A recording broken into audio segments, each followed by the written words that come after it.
আসসালামু আলাইকুম। মাস্টার শেষ বর্ষের শিক্ষার্থীবৃন্দ, কেমন আছো সবাই? আশা করি সৃষ্টিকর্তার অপার মহিমায় তোমরা ভালো আছো।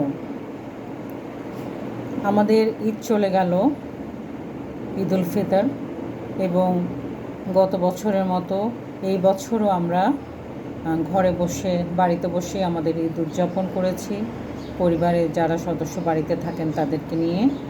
এবং এভাবেই সৃষ্টিকর্তা আমাদের জন্য অ্যাসাইন করেছেন ঈদটা আমাদের জন্য এরকমই হবে, এবং আমরা সেভাবে ঈদ করেছি।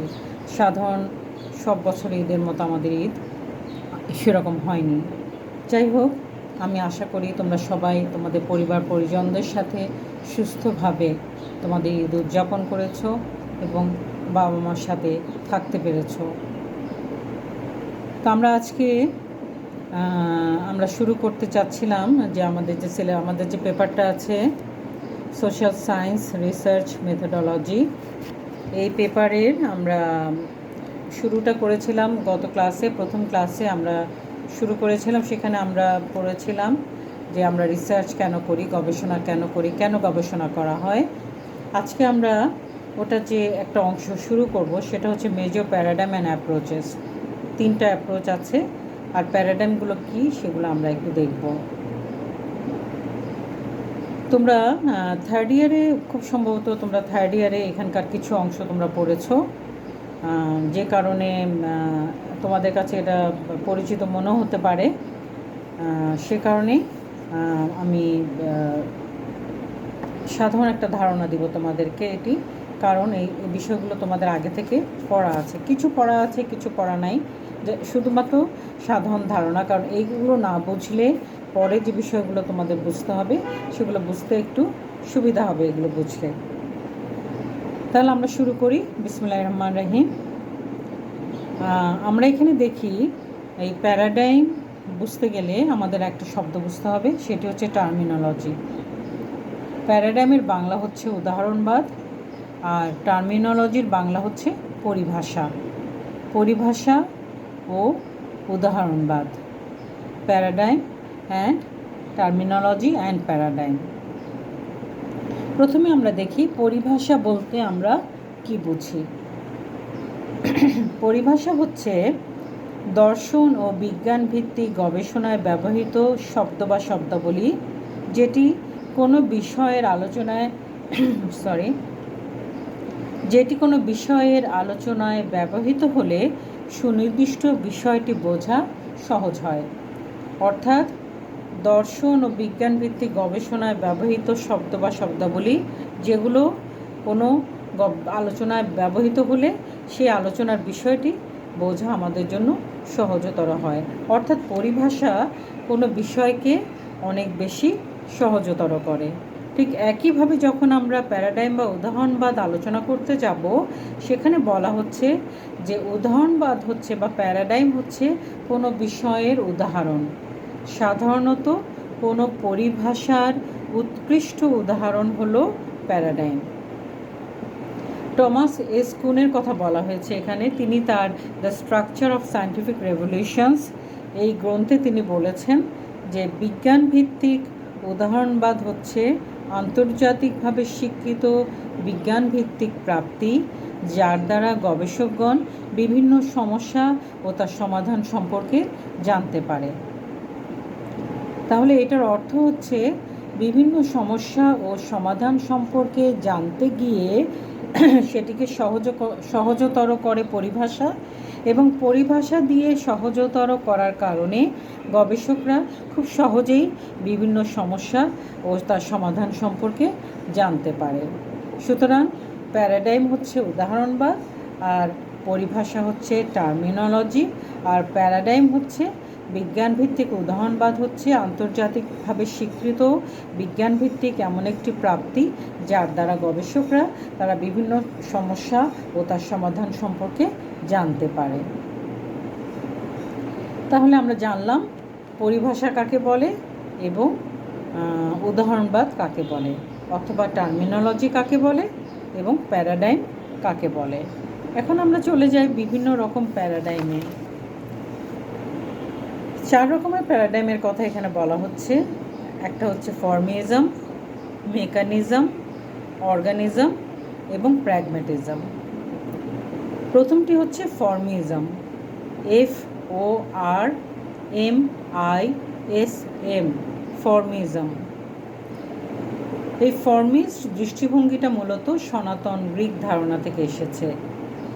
এই ফর্মিজম দৃষ্টিভঙ্গিকে বলা হয়েছে এভাবে যে এটি মূলত কোনো একটি বিষয়ে সাধারণ ধারণা প্রকাশ করে যেটি পরিসংখ্যানিক নয়। এই যে ফর্মিস্ট দৃষ্টিভঙ্গি, এটি কোনো একটি বিষয়ে সাধারণ ধারণাটি প্রকাশ করে যেটি অঙ্ক দ্বারা বা পরিসংখ্যান দ্বারা বিশ্লেষণ করা হয় না। তবে এই ফর্মিজম দৃষ্টিভঙ্গিতে এই ফর্মিজম দৃষ্টিভঙ্গিটা আদর্শ ও মূল্যবোধ নির্ভর এবং তুলনা ভিত্তিক। আদর্শ, মূল্যবোধ নির্ভর এবং তুলনা ভিত্তিক। তাহলে আমরা দেখছি ফর্মিজম হচ্ছে সাধারণ একটি ধারণা যেটি কোনো একটি বিষয় সম্পর্কে একটি সাধারণ ধারণা প্রকাশ করে যা আদর্শ, মূল্যবোধ নির্ভর এবং তুলনা ভিত্তিক। এরপর আমরা চলে যাই মেকানিজমে।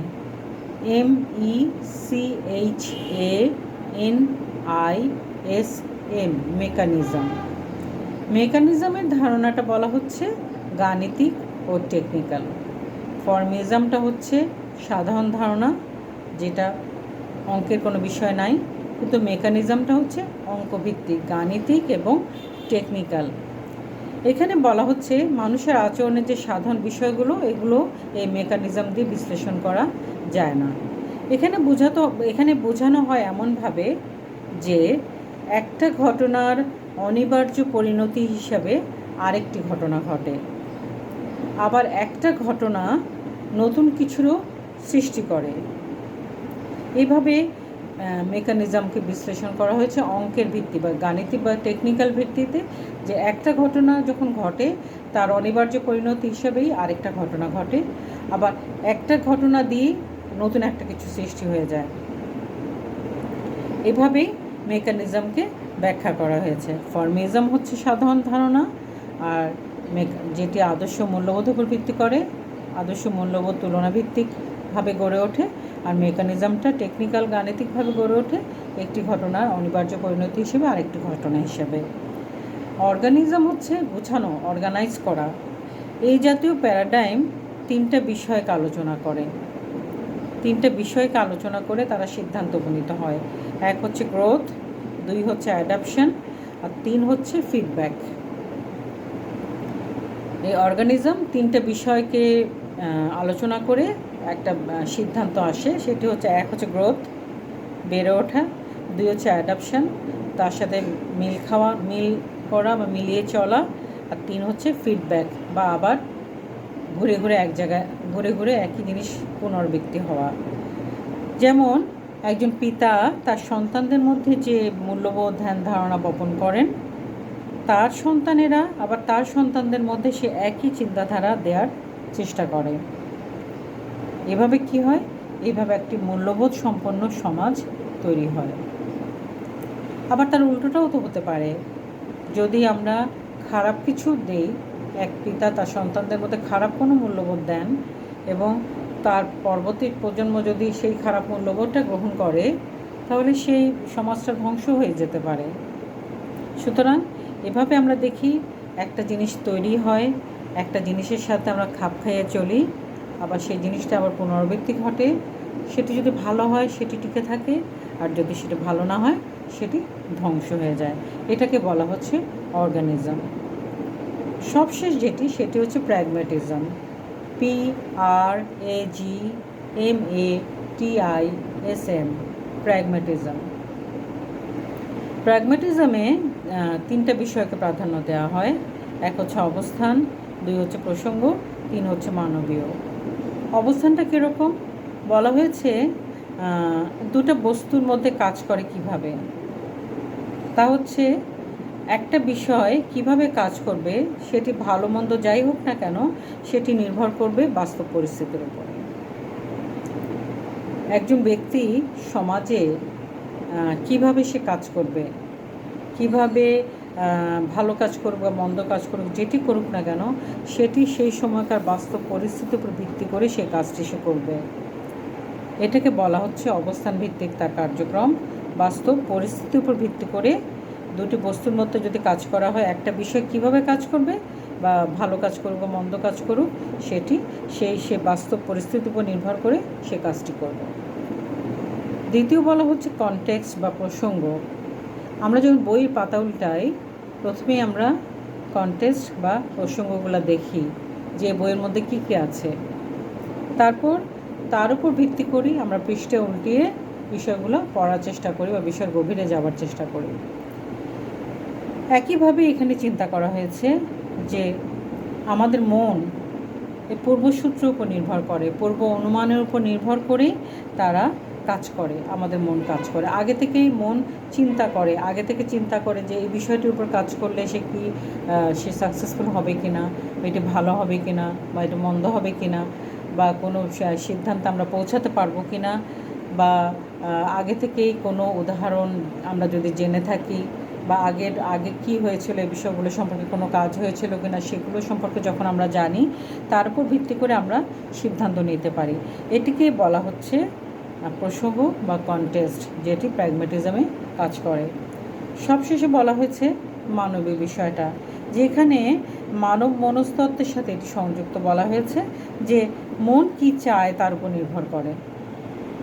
এই যে আমরা প্রথমে বললাম একটা বিষয় কিভাবে কাজ করবে, সেটি ভালো মন্দ যাই হোক না কেন সেটি নির্ভর করবে বাস্তব পরিস্থিতির উপরে, এবং বাস্তব পরিস্থিতির উপরে যখন আমরা একটা কাজ করতে যাব, সেখানে আমরা পূর্বসূত্র, পূর্ব অনুমান এগুলো চিন্তা করব, আগে কী হয়েছিল সেগুলো আমরা চিন্তা করব। সেটি চিন্তা করে তারপর আমি কাজটি করব। সেটি হচ্ছে আমার মন আসলে কি চায়। আমি বাস্তব পরিস্থিতিও চিন্তা করেছি, আমি আগের বিষয়গুলো চিন্তা করেছি, আগে কি হয়েছিল পূর্ব অনুমান করেছি, পূর্বসূত্রের উপরে আলোচনা করেছি, তারপর আমি সিদ্ধান্ত আসার আগে চিন্তা করেছি যে আমার মন আসলে কি চায়, আমি কি করতে চাই, তারপর ভিত্তি করে আমি সিদ্ধান্ত উপনীত হয়েছি। এটাকে বলা হচ্ছে প্র্যাগম্যাটিজম। তাহলে আমরা চারটা বিষয় এখানে পেলাম, প্যারাডাইম, 4 ধরনের প্যারাডাইম: ফর্মিজম, মেকানিজম, অর্গানিজম এবং প্র্যাগম্যাটিজম। আমি খুব সাধারণ ধারণা দিলাম, এগুলো আরও কঠিন, আরও অনেক বেশি গবেষণার বিষয় আছে এখানে, আরও অনেক বেশি বিশ্লেষণ এখানে আছে। আমি তোমাদেরকে সাধারণভাবে বোঝানোর চেষ্টা করেছি। এরপর আমরা চলে যাই, আমরা যে অ্যাপ্রোচগুলো আছে, 3টা অ্যাপ্রোচ এখানে দেওয়া আছে: কনস্ট্রাকটিভিস্ট, ইন্টারপ্রেটিভ এবং পজিটিভিস্ট। কনস্ট্রাকটিভিস্ট, ইন্টারপ্রেটিভ এবং পজিটিভিস্ট। তাহলে প্রথমে আমরা দেখি কনস্ট্রাকটিভিস্ট বলতে আমরা কি বুঝি। কনস্ট্রাকটিভিস্ট হচ্ছে একজন ব্যক্তি সমাজে কী ধরনের আচরণ করবে, এটি সমাজ থেকে সে শিক্ষা লাভ করে। একজন ব্যক্তি সমাজে কী ধরনের আচরণ করবে, এটি সমাজ থেকেই সে শিক্ষা লাভ করে। কারণ সমাজ সত্তার মধ্যেই ব্যক্তির আসলে কোনো স্বাধীন অস্তিত্ব থাকে না, সমাজ কাঠামোই তার আচরণকে নির্ধারণ করে দেয়। তাহলে আমরা চলে গেলাম মূল কথাটা কি, যে একজন ব্যক্তি সমাজে কী ধরনের আচরণ করবে সেটি সমাজ কাঠামোই তাকে নির্ধারণ করে দেয়। সমাজের প্রতিটি প্রতিষ্ঠান, সম্পত্তি ব্যবস্থা, সংস্কৃতি, পরিবার কাঠামো, এগুলো হচ্ছে সমাজ কাঠামোর অংশ। সমাজের প্রত্যেকটা প্রতিষ্ঠান, সম্পত্তি ব্যবস্থা, সংস্কৃতি, পরিবার কাঠামো, এরা সবাই সমাজ কাঠামোর অংশ। এরা সবাই মিলে ঠিক করে দেয় ব্যক্তির আচরণ কী ধরনের হবে, ব্যক্তি কিভাবে কাজ করবে, কী ধরনের আচরণ করবে।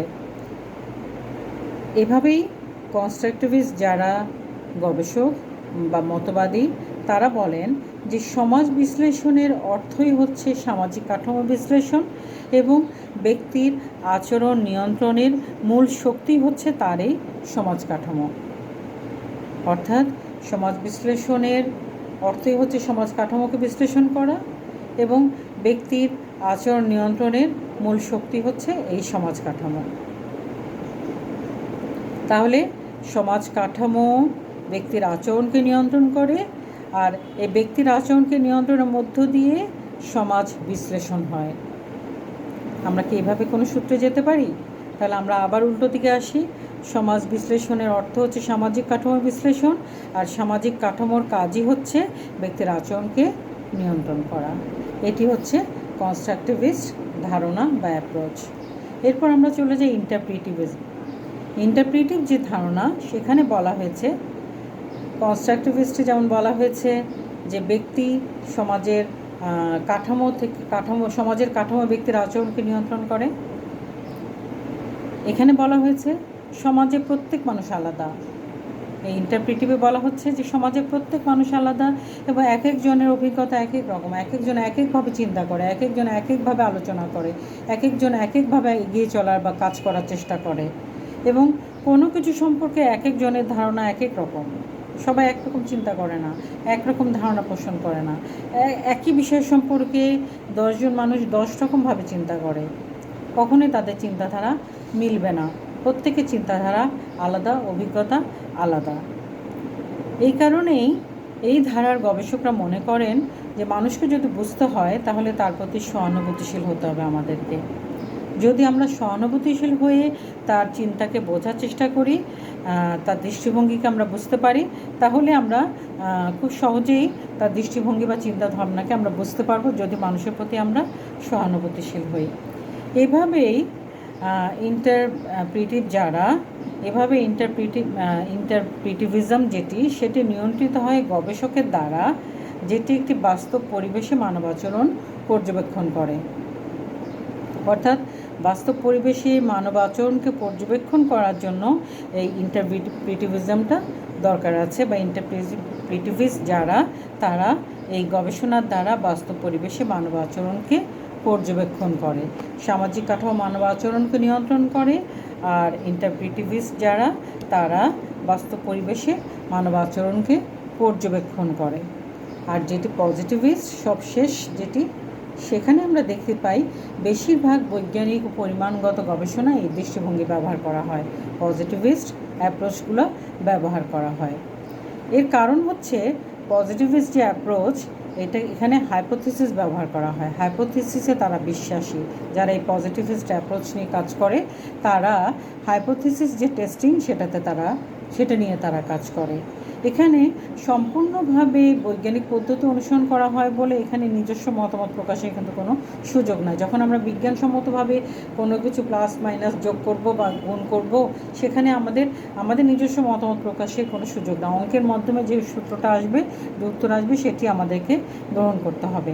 এবং এখানে বলা হয় যে এই গবেষণাটা সংখ্যাবাচক তথ্যের উপর নির্ভরশীল, ফলে এখান থেকে যে গবেষণার ফলাফল আসে সেগুলো অনেক বেশি নিরপেক্ষ, নির্ভরযোগ্য হয়। এবং এভাবেই নিরপেক্ষতা, পরিমাপযোগ্যতা, পূর্ব অনুমানযোগ্যতা, সম্ভাব্যতা নিয়ন্ত্রিত পরিবেশ দ্বারা মানুষের আচরণকে পূর্ব অনুমান করতে পারে। তাহলে 3টা অ্যাপ্রোচ 3ভাবে কাজ করে।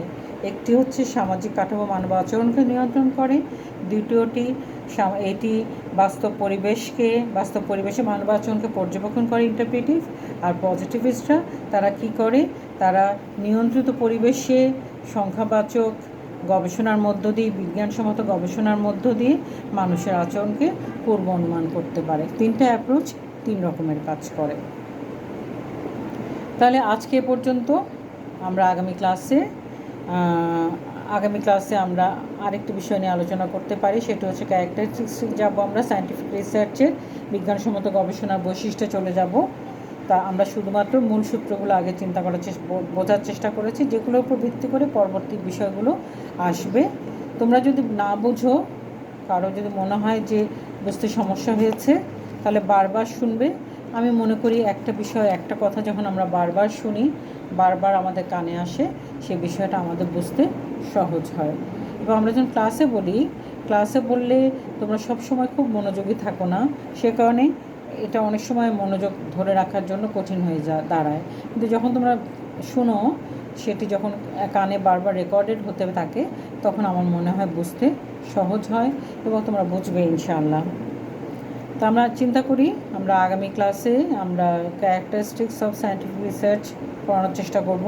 আজকে ক্লাসটা আমি যদি আপলোড দিতে পারি, যদি সৃষ্টিকর্তা সহায় হন, যদি নেট ঠিক থাকে, তাহলে আমি আজকে এই ক্লাসটা আপলোড দিয়ে দিব। তোমাদের মাস্টার্সের জন্যে, এবং এটা আমাদের দ্বিতীয় ক্লাস। এবং ইনশাআল্লাহ তোমরা বুঝতে পারবে। আর যদি বুঝতে না পারো অবশ্যই আমাকে মেসেঞ্জার নক করবে, আমি চেষ্টা করব বিষয়টা আগামী ক্লাসের সাথে আবার যুক্ত করে দিতে। তো আজকে এই পর্যন্ত। আশা করি সবাই ভালো থাকবে, ভালো করে পড়াশোনা করবে। আবার নতুন করে শুরু করতে হবে, নতুন উদ্যমে পড়াশোনা শুরু করতে হবে, কারণ কোনো কিছুই থেমে থাকবে না, সব কিছু এগিয়ে যাবে। আমাদের সব কিছুই আবার করতে হবে, নতুন করে সব কিছুই আবার শুরু করে শেষ করতে হবে, কারণ কোনো কিছুই থেমে থাকে না, জীবন কখনোই থেমে থাকে না। জীবন তার মতো করেই চলবে এবং সব কিছু তার মধ্যেই আমাদেরকে করতে হবে। যেরকম পরিস্থিতি তোমরা পড়েছো, আজকে যেটা পড়ালাম বাস্তব পরিস্থিতির উপর ভিত্তি করে আমাদেরকে চলতে হবে। আজকের পরিস্থিতি যেমন, সেই পরিস্থিতিতে আমরা এভাবে ক্লাস করছি, এভাবে পড়াশোনা করছি। আবার যখন পরিস্থিতি উন্নত হবে, ভালো পরিবেশ আসবে, তখন আবার সেভাবে ক্লাস নেব। সুতরাং এই তোমরা আজকের ক্লাসটা দেখেই তো বুঝতে পারছো যে বাস্তব পরিস্থিতির উপর ভিত্তি করে ব্যক্তিকে সেভাবে নিজেকে গড়ে নিতে হয়, সেভাবে নিজেকে চালিয়ে নিতে হয়। তো আজকে পর্যন্ত। ধন্যবাদ সবাইকে, ভালো থেকো সবাই।